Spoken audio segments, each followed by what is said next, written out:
What's going on YouTube? It's your boy Matt the Scat, and I'm finally back with another video. It's been a minute. I know it's been damn near 2 months since I last posted my last video. I don't even remember what that video was, but I'm just coming off a spring break. Just been indoors mostly, haven't done too much, haven't been out. Just refreshing my mind, taking a load off. School has been kicking my ass, man. It really has, but we getting through it. I hope everybody's doing well with this coronavirus. You know what I'm saying? Make sure you're washing your damn hands. You should have been washing your hands anyway, but especially with these circumstances, you want to wash your hands off a little bit more, much more often. And as you can see by the title of the video, it's going to be a Western Conference prediction video. Now, before we jump into it, I'm gonna update you guys on what's going on with the NBA. Most of you know, probably, being NBA fans, but in case you don't know, the NBA has been postponed for a minimum of 3 months. So best case scenario is that basketball returns in June. I know it's boring, man. The sports shows are boring. They keep talking about coronavirus. Bleacher Report, House of Highlights, posting old video clips from like 2001. It's tough times, man. Boring times. But the main thing is, we stay safe. Everybody, hopefully they're being clean, washing their hands, like I said. Now, being at the NBA, at best case scenario, is coming back in 3 months. They said that's just discussing the NBA making a comeback. So it could be longer. It could very well be just canceled completely or postponed even further. But they're saying best case scenario, the NBA is coming back in June. Now, this video, there's two things that could happen, that can transpire.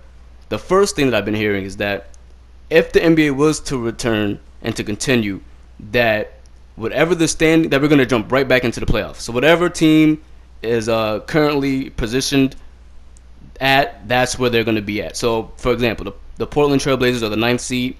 If we jump right into the playoffs, obviously they would miss the playoffs. So that's the first thing. The second thing that could possibly happen is that the NBA can come back in June and we continue with the remaining games. And I believe we have 20 to 30 games left. I think it's like closer to 20 something games left. Now, honestly, I prefer the second option, which is to let the games continue. Don't just jump right into the postseason. One is because from the 6th to the 9th or 10th seed, anything can happen.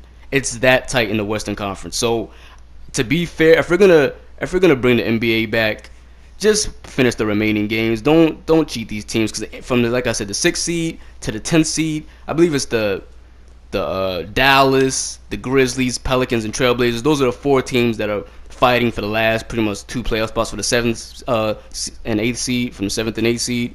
So we should give these teams a chance. And Damian Lillard is going to be healthy. A lot of players are going to be coming back healthy. So any of those teams have a shot at making the playoffs. So with that being said, we're going to jump right into it.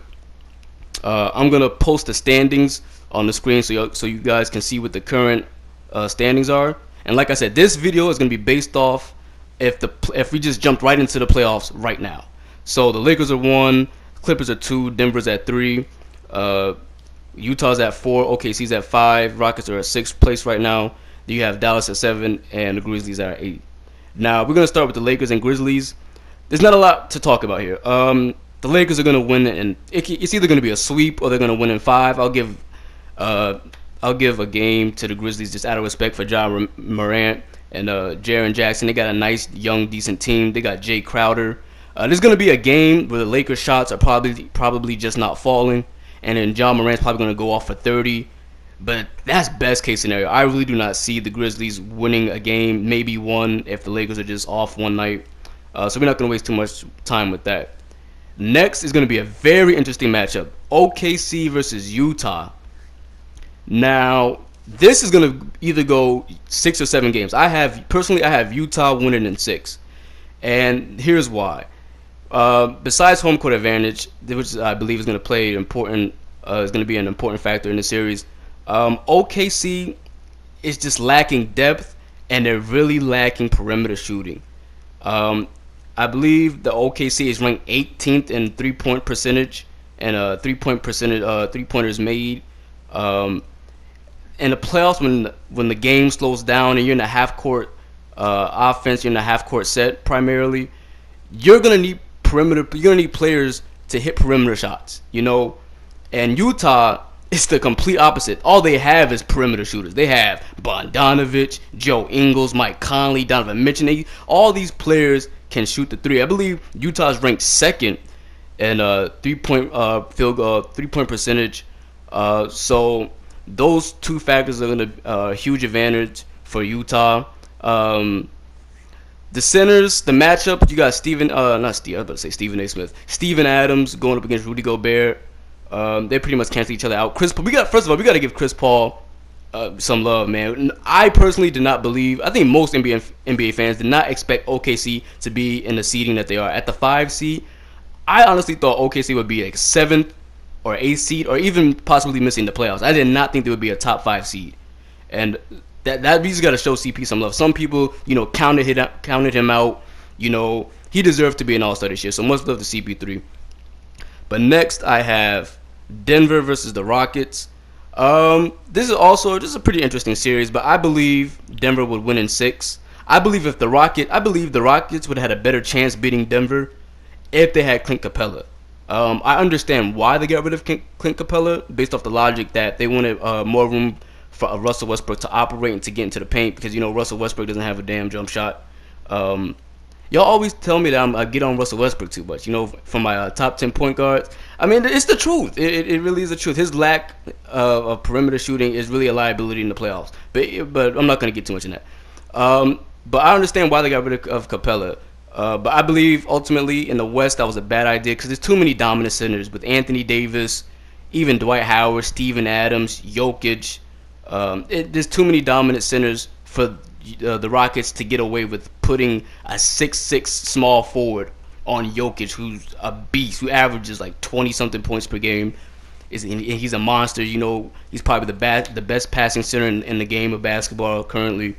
What the Rockets should have did was pick up a bunch of shooters and keep Capella. I did, however, like the Rockets getting Robert Covington. Obviously, they probably wouldn't have Covington if they didn't trade Capella. But I believe the Rockets would have been way better off with keeping Capella and surrounding Westbrook and Harden with shooters. So like I said, I have Denver winning in 6 games. Next, we have the Clippers versus Dallas. Now, I need y'all to stay with me. Now, y'all may say this is blasphemous or ridiculous or whatever you want to say, but I have the Clippers winning in 5, maybe 6. And it's not, what's crazy? Not even because of Luka. I believe the Dallas will win a game or two off of Porzingis. Because Luka, I'm not saying Luka is garbage or he's not good or he's overrated. He's not. Luka is a monster. But they have so many bodies that they can throw at that man to contain him. They have Kawhi Leonard, who's the best defensive player in the NBA. You have Paul George, Montrezl Harrell, Marcus Morris. They really have 4 or 5 people who can guard Luka, and well, not guard him, but can contain him, because you can't really guard Luka. But I believe Kawhi, Paul George, they're going to do a really good job containing him. The Clippers have absolutely nobody who can stop Porzingis. 7'3", can pull up from 35, post fade, face up. Porzingis is going to be a huge factor for the Mavericks in the games that they win, I believe.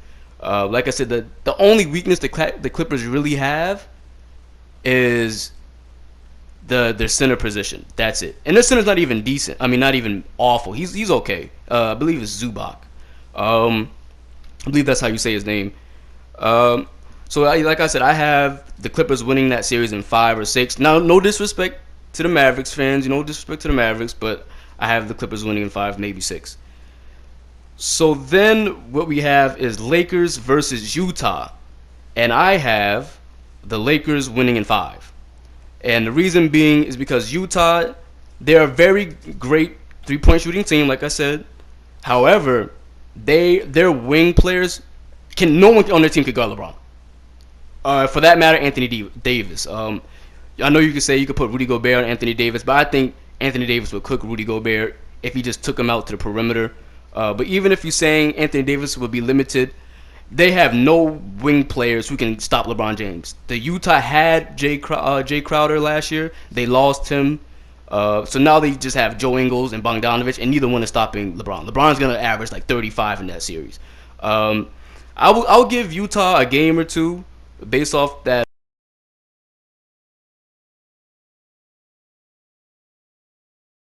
the Lakers are gonna, like I said, the Lakers are gonna have a couple nights where they're off, and Utah may catch fire from 3-point range. But besides that, I really do not see the Jazz beating the Lakers in more than 2 games. I don't see it. So yeah, I have the Lakers in 5. I'm gonna say Lakers in 5, maybe 6. The Lakers will make light work of the Jazz. So then we have Denver versus the Clippers in the semifinals.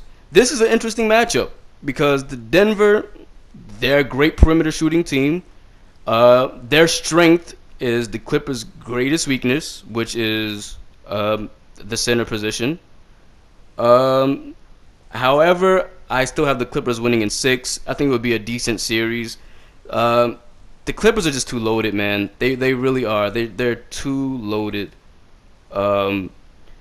Jokic is. What they're probably gonna do is Jokic. They're probably just gonna let Jokic go off for 30, 40 a night, and then they're just gonna lock down the perimeter players. They're gonna lock down Will Barton. They're gonna lock down Jamal Murray for the most part. They're just gonna do a really good job containing their perimeter shooters and their deep threats. And I just feel the Clippers are a better, deeper team, so I have them winning. And then lastly, I have the Lakers versus the Clippers. The Clippers, I have them winning in 6. I don't trust the Lakers, man. We still don't have a third option. We barely in the last win that the Lakers won, in the last matchup that the Lakers won, I didn't feel better about facing the Clippers in the playoffs than I did before the game. I mean, rather after the game. Avery Bradley had to have the game of this season, and Lou Williams played like garbage, and we still only won by 10 points. When I can't count on Kyle Kuzma. Danny Green is inconsistent. Rondo hasn't been getting any minutes. Kyle Kuzma, that boy is being rather be a fashion model than an NBA player than a hooper. So I'm still nervous. We won by 10 points, and like I said, Avery Bradley made 6.